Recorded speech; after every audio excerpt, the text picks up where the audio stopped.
વાત કરીએ સુરતની તો મુંબઈના સિમ કાર્ડ સુરતમાં વેચવા આવતા 3 ઝડપાયા છે। ત્યારે દુબઈમાં સિમ કાર્ડ મોકલાતા હોવાની આશંકા, જ્યાં મુંબઈથી પ્રી એક્ટિવ સિમ કાર્ડ સુરતમાં વેચતા। ત્યારે સારોલી પોલીસે ડમી ગ્રાહકની મદદથી ઝડપ્યા છે, જ્યાં 5.4 લાખના 672 પ્રી એક્ટિવ સિમ કાર્ડ મળી આવ્યા। ત્યારે પોલીસે આરોપી પાસેથી 4 મોબાઈલ કબજે કર્યા છે। પોલીસે ત્રણેય આરોપીઓની ધરપકડ કરી રિમાન્ડ મેળવ્યા।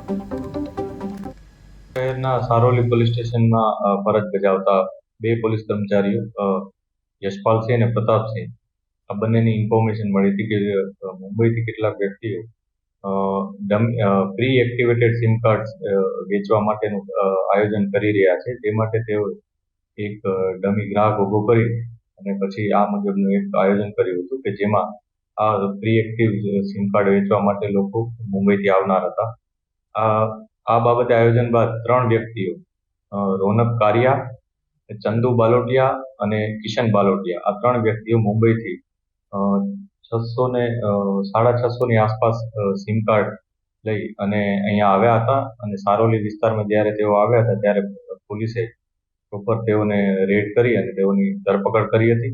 ત્યારબાદ નામદાર કોર્ટમાં રજૂ કરી અને ફર્ધર પોલીસ કસ્ટડી પણ મેળવી હતી।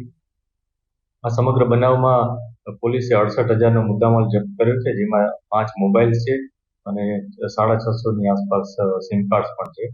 અને આ બનાવમાં અન્ય 2 વ્યક્તિઓ મુકેશ ધોલપુરિયા અને ભગવાન ભુસાઈવાર, આ 2 વ્યક્તિઓ હજી પોલીસ ગિરફ્તની બહાર છે। પોલીસ એને ધરપકડના પ્રયાસ ચાલુ કરી દીધા છે અને બીજા જે એવિડન્સીસ મળે છે એ મુજબ